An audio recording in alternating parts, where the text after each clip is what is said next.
Ding dong, the witch is dead. 2 down, 1 to go. And we all know who that is on this show. Mitch McConnell has been in the hospital since June 14th, and nobody in his office will say why. Not what he has, not how bad it is, not when he's coming back. Emergency dispatch audio from that morning tells you more than his own staff has in a month. Crews found him unconscious inside his DC home and started CPR before he ever reached the hospital. That is not what under the weather sounds like. Since then, his team has recycled the same 3 sentences on a loop.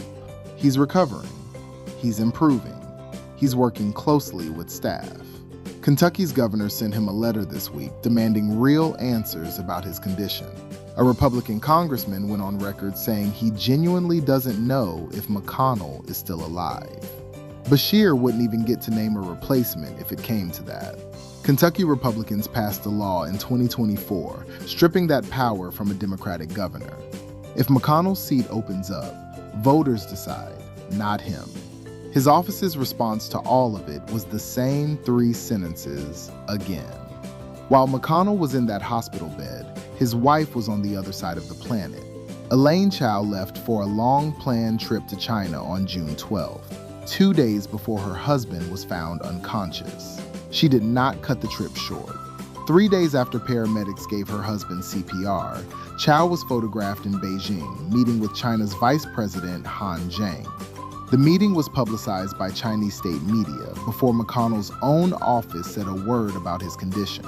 Her spokesperson eventually explained the decision. The senator's health, they said, did not warrant an immediate return to the United States. No details on how she learned he'd been hospitalized. No details on whether they'd even spoken. Just a scheduling note about family philanthropy work and a handshake with the Chinese official. 3 days after her husband's heart stopped. Now here's where the timing gets almost impossible to believe. Earlier this week, a fake obituary for Senator Lindsey Graham went viral. A rest in peace post that racked up hundreds of thousands of shares. People mourned a man who was completely fine. By Saturday, his office had to issue an actual statement calling it a hoax and confirming he was alive and well. Hours later, he wasn't. Saturday night, paramedics were called to Graham's Washington home for what dispatchers logged as a cardiac emergency. He died before sunrise. His office says the preliminary cause was an aortic dissection, a rupture in the aorta caused by hardened arteries. He was 71. Tributes started within hours. Trump called him a true American patriot. Zelensky, Netanyahu, and NATO's Secretary General all put out statements. Even the FBI director issued one, though nobody's explained what the FBI has to do with a senator dying of a heart condition. Graham had already locked up the Republican nomination for his seat this November. Now South Carolina has to replace the senator and the nominee at the same time in the middle of an election year. Graham didn't build that reputation alone.